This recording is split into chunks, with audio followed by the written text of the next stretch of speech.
Joining us now with stories trending around the world is Adegoke. Morning, Junix. Morning, Dr. Abati. How are you this morning? Good. It's hot in here. Good morning. I have to say, I'm all black.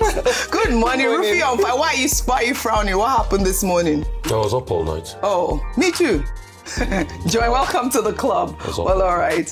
Well, good morning to you, viewers. Let's begin what's trending with this deeply disturbing video, which has emerged online showing a man identified as Adegoke, surrounded by gun-wielding terrorists in the middle of a forest, pleading desperately with the public to help raise a staggering 100 million naira ransom to rescue his freedom.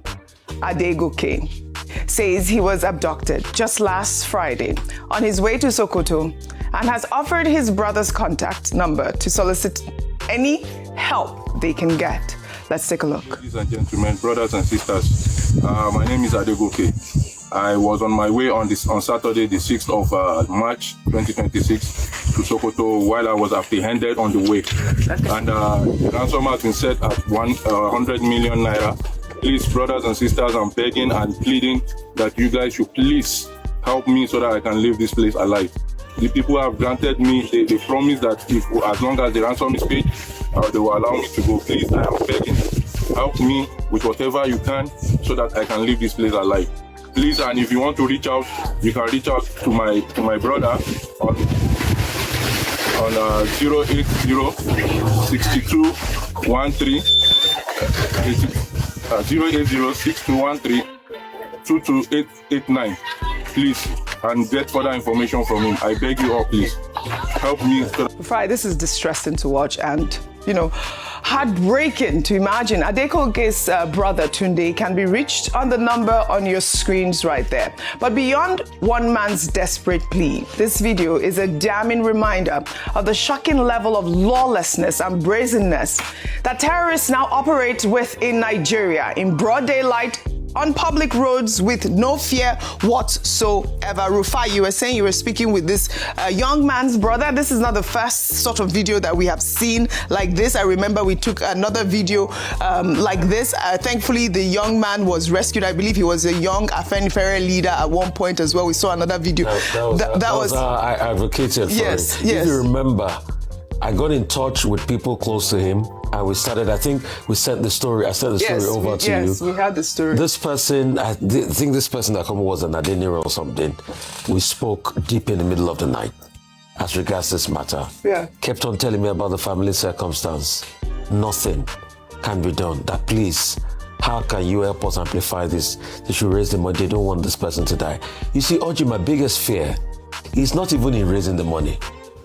Just like the NYC guy, after raising the money, some of these people still get killed. You were saying the other day in Ondo, how they brought out corpses of people that they raised money for to be able to release, and some of them were killed. And that's the state of insecurity. But this insecurity, the larger part is the part of complicity.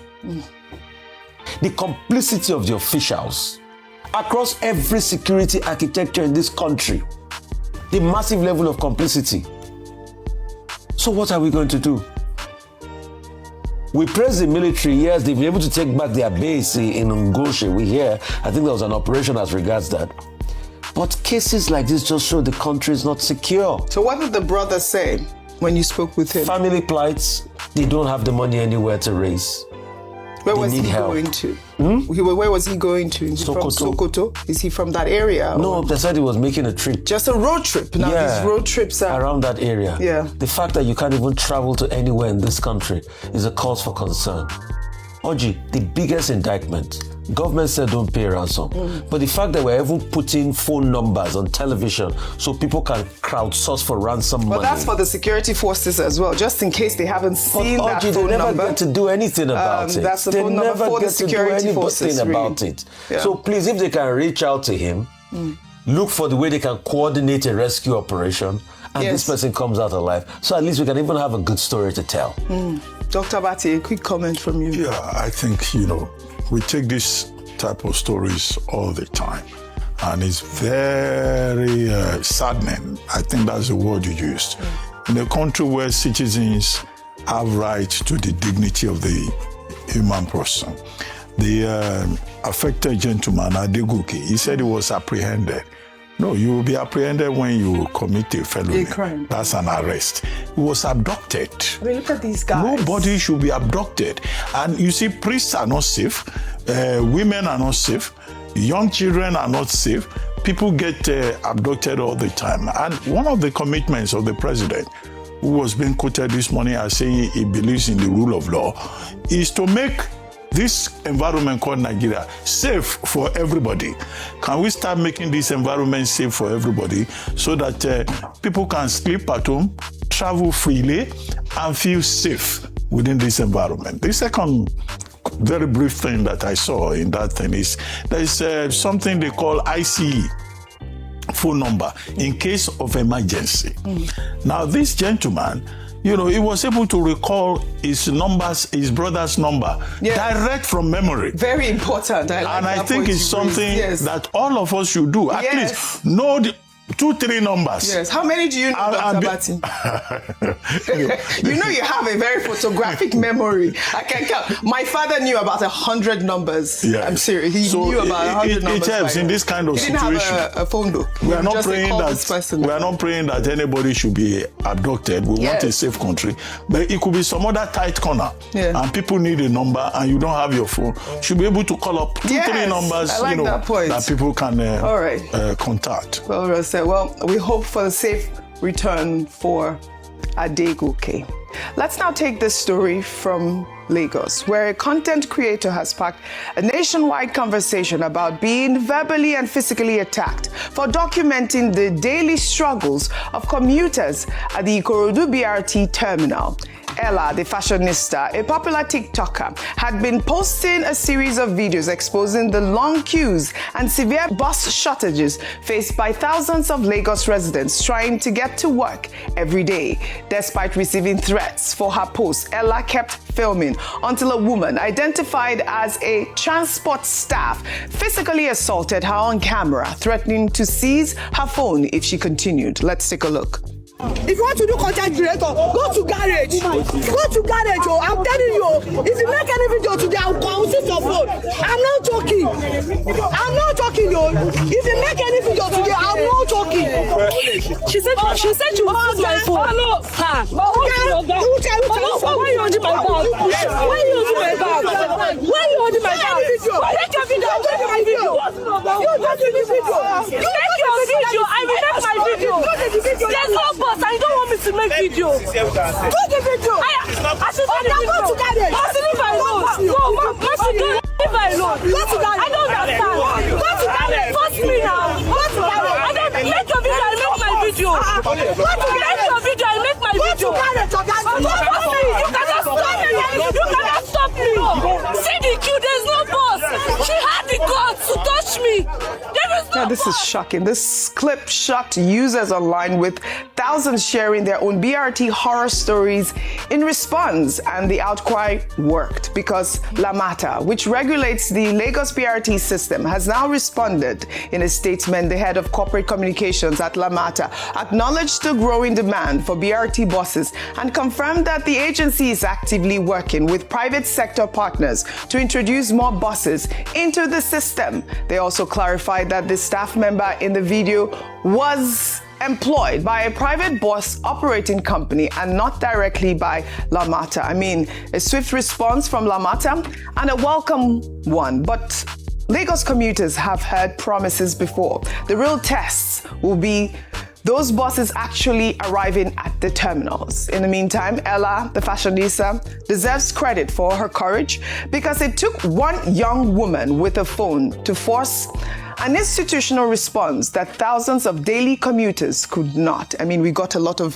responses from the story. I mean, the biggest response now is from Lamata, promising that there will be buses. I mean, if you follow Ella, the fashionista, on her TikTok account, she has, been documenting these, bus shortages for a while. That woman, and I don't know if we can just keep playing that woman's face on screen here, assaulting the young woman on camera for expressing her rights. Your thoughts? Yes, and thank you very much. Even if Lamata has said, and they are right, because they oversee policy, infrastructure, system regulation, and they concession daily operations of BRT to private companies, some of them are quite notable, they can actually track who this person is, because they still have a responsibility on the, for the actions of the people that they have given the contract or awarded the contract to. So I hope that in the spirit of fairness and transparency, this woman is identified. We're not asking for her to lose her job, but maybe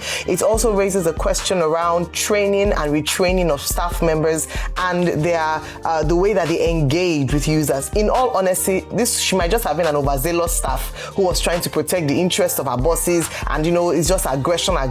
A number of them are not well trained, even in the way they relate with commuters on a daily basis. But yes, you raise a great point. We keep calling on the Office of the Citizen as being perhaps the most, should be the most active, the most powerful, influential office in the land, because they're the ones who have the votes, the ballot, to determine who represents them at subnational or national level. And so to see her take on this role by raising awareness of a challenge that commuters face on a daily basis is commendable. And she did it in a way that a lot of Gen Zs would appreciate and understand through social media. And that's why we say that everyone now is a media practitioner or a reporter, because you have eyewitness reports whereby people can use their device to record, day-to-day activities. Is it true? Yes, as proven. And I'm glad that Lamata has now come out to say that they are working on this, that they are trying to see, how they can make the situation better. This is important because I keep highlighting the fact that the governor came on with the Themes Plus agenda, and the T there stands for traffic management and transportation. And in fairness to this administration, they've tried to do a lot of work around infrastructure, ensuring that they are fixing roads, providing alternative means of transport through waterways and through the rail tracks. But it's also important that when there are issues identified, rather than attack or come aggressive or denial, take ownership of the problem and then give a solution or what is being done to work on this. That is responsible leadership, and I'm glad that Lamata has taken that. We're going to track this, and hopefully it will not just be a press statement released to manage the situation, but at the end of the day, that this girl's effort is not in vain, is that we actually see appreciable change in the way that commuters in Lagos are able to move freely and on time. That was the purpose of BRT. There's something called citizen journalism. Yes. We're in the age of citizen journalism, whereby every individual around has become a journalist, reporting stories with their phones. So this is a classic case of citizen journalism. And there have been many instances in which citizen journalism made a lot of difference, to the extent that in this particular case, this problem has been brought to the attention of the Lagos state government, and the government is saying, we will do something about it. Now, another context. This lady that is known, she's also known as dark-skinned Ella. Apart from Ella, the fashionista, those are the two handles she uses. The first that I saw from her was on Tuesday. Now, if you look at the time, it's not only in Nigeria that you are having long queues, not just at petrol stations, but also at bus stations. Similar problems have been reported in the Philippines, in Thailand, and in Vietnam. And this is occasioned by the high cost of fuel and all of that. So the Lagos state government, the BRT operation may be affected as a result of this. But what people expect is, how prepared is government, even with this global problem? How can government help the people? Now, why I said citizen journalism has its own peculiar nature. There's something called right to privacy, Section 37 of the 1999 Constitution. In that video, there was one woman who was saying, don't cover me, don't cover me. In another instance, there was one man who was covering his face with, a school bag. Now, there are many Nigerians who will not want to be seen, to be keen up to join BRT. But maybe they've told their prospective girlfriend that they have a Mercedes Benz, only to be publicly exposed. And Section 37 says you are entitled to communicational privacy, physical privacy. You know, if you are jumping a molu, you know, you don't want it advertised. But, you know, that's just the gray area. I also read something in the Cybercrime Act about filming in public as well. Even if you're a journalist, if you take permission. You take permission. Consent you as take well. consent. Once consent is granted, I advise our viewers to actually read that part of the Cyber That is the legal well. aspect of it that people have to worry about. That people have to. Well, thank you for that, so Dr. if the man covers his face with a bag has been telling the guy, I will buy you Mr. Biggs. I will take you to my Mercedes. You go and expose him. Well, the Lagos State Commissioner for Information, Gbenga Omotosho, just sent in a video message saying Ella and I are in touch. Our officials have been in touch with her, and they're working with private operators who are bringing about 7,000 buses. Great news. Kudos to Ella. Well, let's take another story now. There's a dramatic new twist in the Umahi Ohiri controversy, as Tracy Ohiri, the woman who accused the Minister of Works, David Umahi, of making sexual advances towards her and owing her over 300 million naira for campaign materials, has now gone on camera to publicly retract every allegation she made against the minister. Let's take a look. After proper consultation with my family, friends and legal team, and a painstaking review of events of the past weeks, I have come to the conclusion that it's important we give peace a chance. I apologize to Engineer Deacon David Umahi for the embarrassment this allegation may have caused him and his family. I admit that Engineer Deacon David Umahi, the former governor of Ebonyi State and the current Minister of Works, did not inform me that what happened to the Neyland engineers would happen to me if I visit Ebonyi State. I do not know the Neyland engineers except what I read about them on the internet and what I heard from people. I never said Engineer Deacon David Umahi tied towel to meet me in a hotel room. I apologize if the allegations have been magnified and taken out of context. My family and I have decided to move on and face our lives and business. On the issue of the contract, I admit there was no formally signed agreement between Deacon David Umahi and I. Although the job was done and delivered to his aides, they might have used the material for campaign purposes without informing him and without him knowing about it. I apologize sincerely for any misgivings that this might have cursed. All right, Rufai, from explosive allegations to a public retraction, this has been one of the most dramatic sagas in recent memory. Ohiri claimed in her retraction there that, she never accused Umahi of tying a towel to meet her in a room. But there is video evidence. Let's take a look. All the while we went to the States, this man never gave me money for fuel. He never gave us accommodation. I used to pay in his hotel. Also, I used to pay money in his hotel for myself and my staff. The only time he asked us to stay in his house, the man did not allow me to sleep. He tied one of his waist and came into my room and was pestering me. I have to tell him, okay, wait, let me give my staff a Bible. I ran away from the place where he was and entered my staff room and they locked it. That was where I slept because of David Umahi's disturbance. All right, Rufy on fire. You have a lot to say. I have a lot to say about this matter. Number one, she's done this video, and apparently from that video, it shows that she was reading from somewhere. We would like to know the back end, and I'm talking as an investigative person now. We'd like to know the back end. We'd like to know what the script was like, because obviously at some point the paper moves, because I've seen the video a couple of times. All the things she's not denying, all of the things she said before. So what is really going on? Is it that she has selective amnesia? We don't know. I'm not her medical. No, I said, is it that she has selective? I'm not saying it's a rhetorical question. Okay. You don't answer a rhetorical question, actually. Does she have really? I didn't know that. Thank you. You don't Professor Rufai, for educating me on national television. I was just even I thought the same thing. Does she have selective amnesia? Even I thought the same thing. For her to now come now and all the things she said before, the evidence she brought out, as you guys a text message sent before now, There's a show called Kai Truth's Podcast that she went on about 6 days ago, where she called 2 or 3 of us members of staff that did bear witness. One of them bore witness to the incident, how she ran into the room to come and meet them that day when she said, that she was running away from Umahi. Is it that all of that is not true or valid? The next point will be, what now happens to the defamation case? Does it mean that the case is out of court? Thirdly, the money she claimed she's been owed, does it mean that she's forgotten the money, or has she been paid? So those are the questions we are asking. And those are the questions that she now has to answer, because it doesn't fall on Umahi again. It falls on Tracy herself. If she has a vote fast all of a sudden, then it makes mockery of all what she said. And I think she should be taken up now.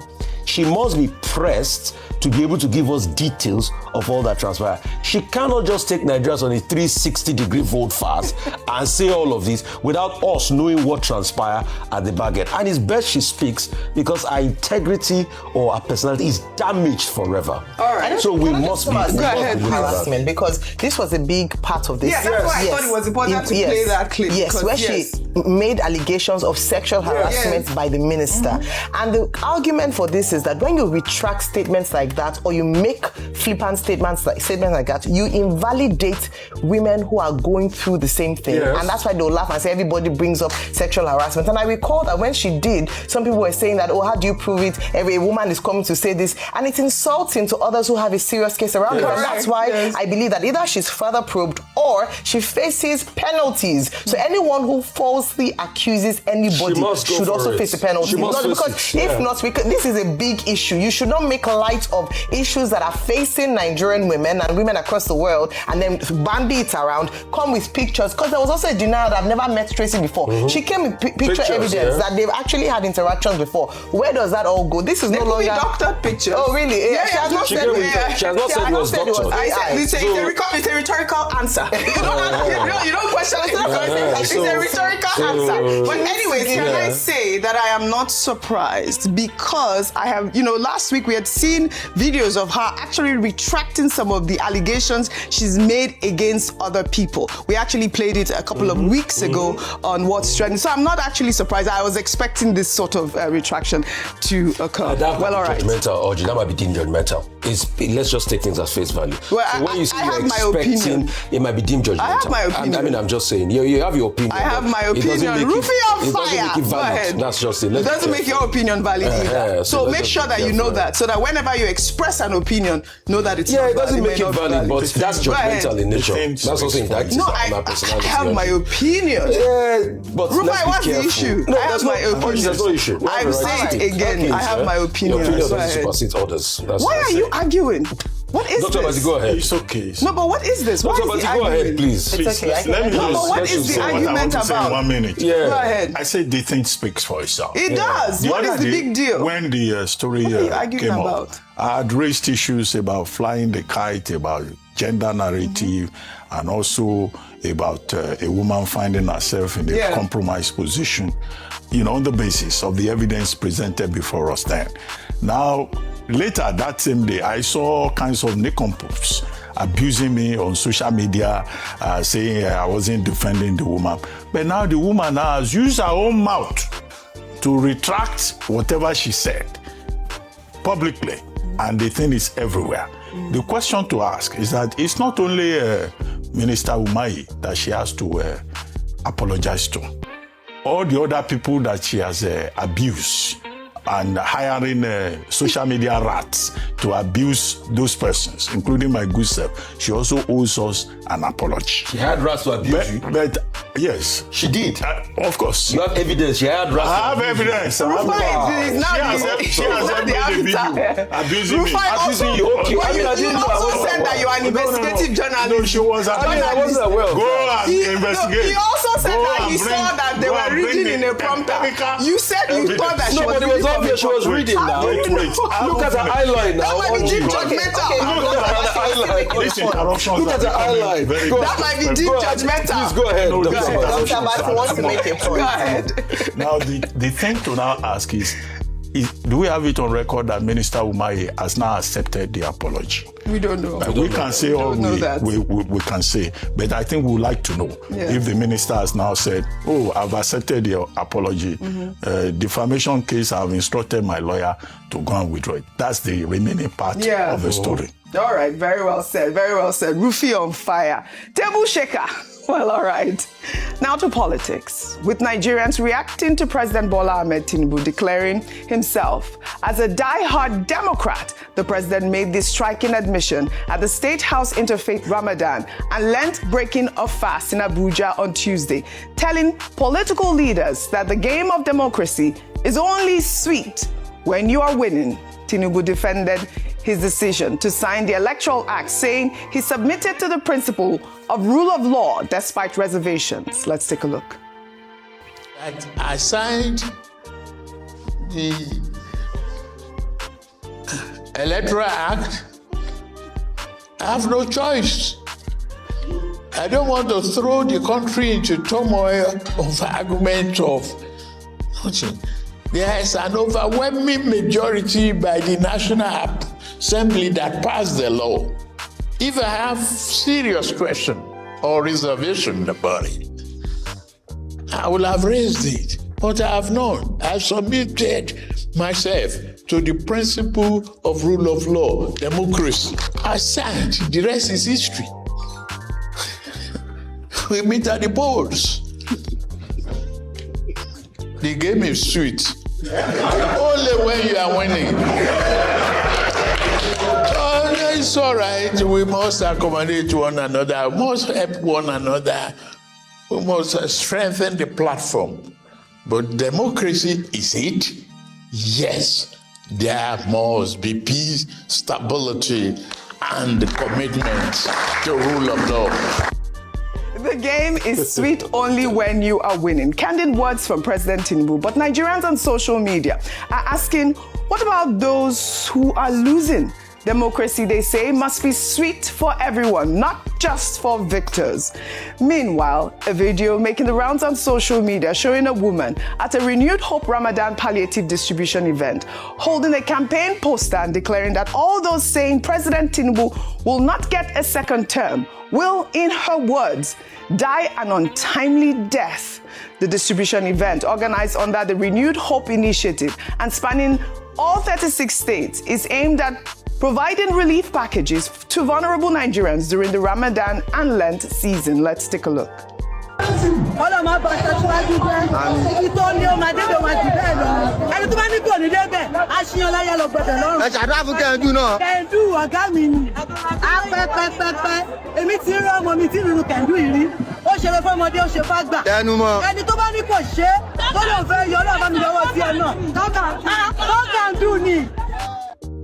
Well, this video has sparked a fierce debate on social media, with many asking whether this is what democracy looks like in 2026. Some have described it as vote buying and weaponization of poverty ahead of 2027. A bag of rice and a curse on your critics.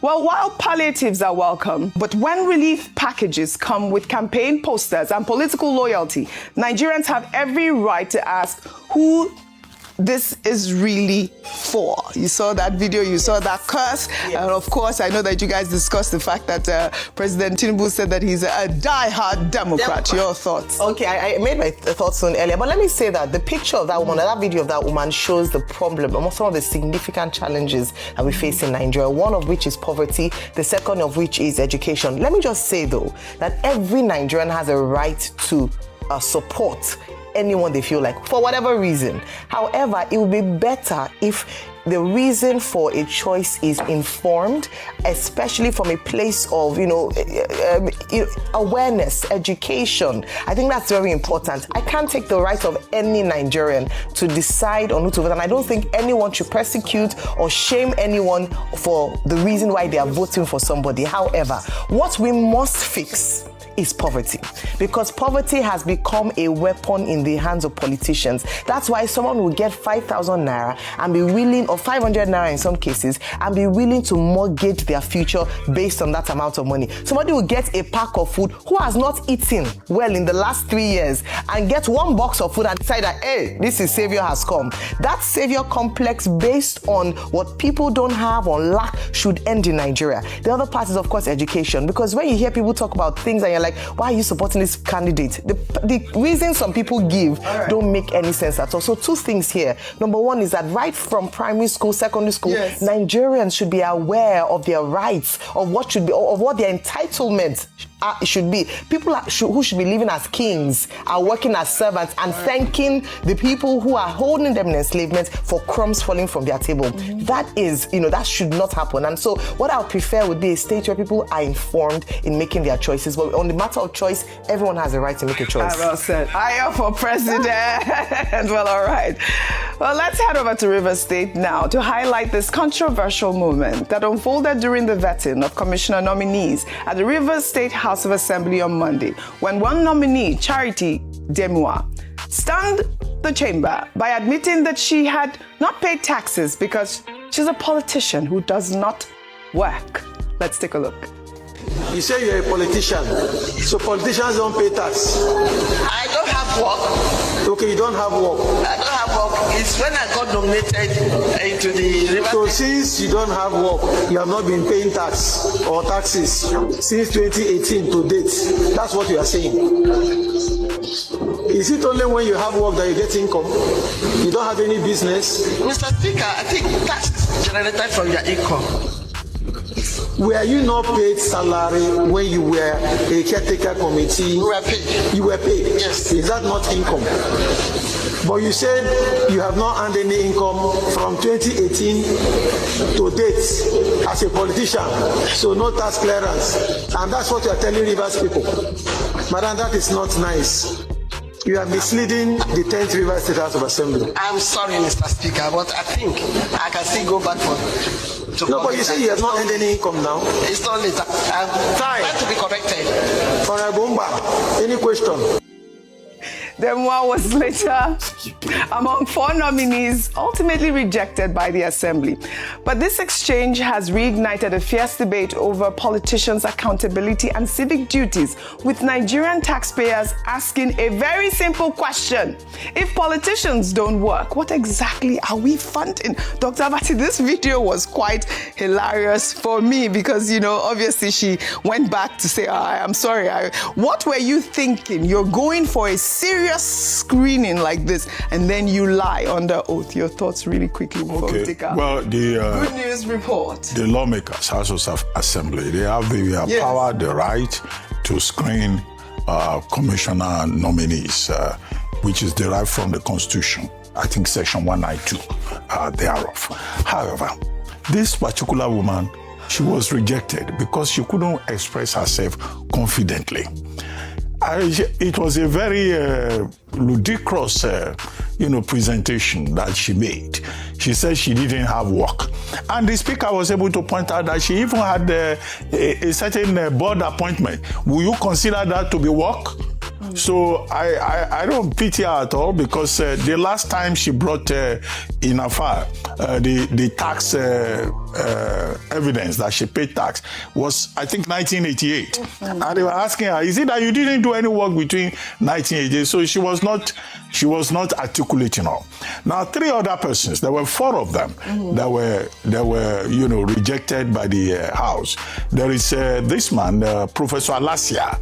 The issue was about his date of birth, I think. There was also one guy called Tamuno Williams, who was asked to recite the second stanza of the national anthem. And then, I think in his own case, it was He was rejected because he was accused of having criticized the House of Assembly during that problem between the governor and the House of Assembly. Now, Section 39 grants him freedom of expression. Yes. Tamuno Williams, yes, he doesn't have to support the House of Assembly. He doesn't have to support anybody. But he has the right to express an opinion. And you don't reject him on the basis of that, if he meets other conditions. However, this Ms. Demwa, her woe is self-inflicted. But the state government has the power, the right, to also go back to the same to the same House of Assembly and say, please take a second look at these cases, like Tamuno Williams, like the professor, distinguished professor called Professor Alasia, about his date of birth. How many of these our Nigerians know their date of birth? I don't want to mention names of even more distinguished persons. Well, all right. Shall we take our good news report now? We take our good news report now, celebrating Nigerian-American basketball superstar Bam Adebayo of the Miami Heat, who has made history, scoring 83 points in a single game, making him the second highest individual scorer in the history of the NBA.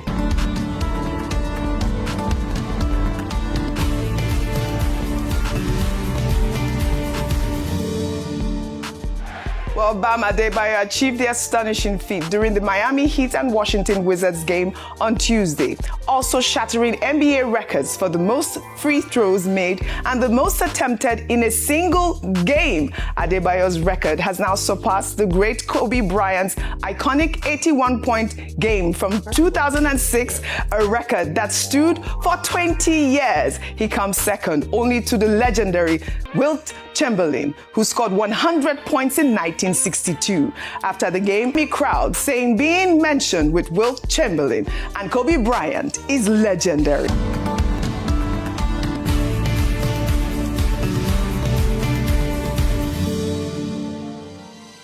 All right, what an achievement. 83 points, second only to Wilt Chamberlain in the entire history of professional basketball. Bam Adebayo, Nigeria is proud of you. He's now the second greatest single game scorer the NBA has ever seen. I mean, our director didn't get us when we were all screaming.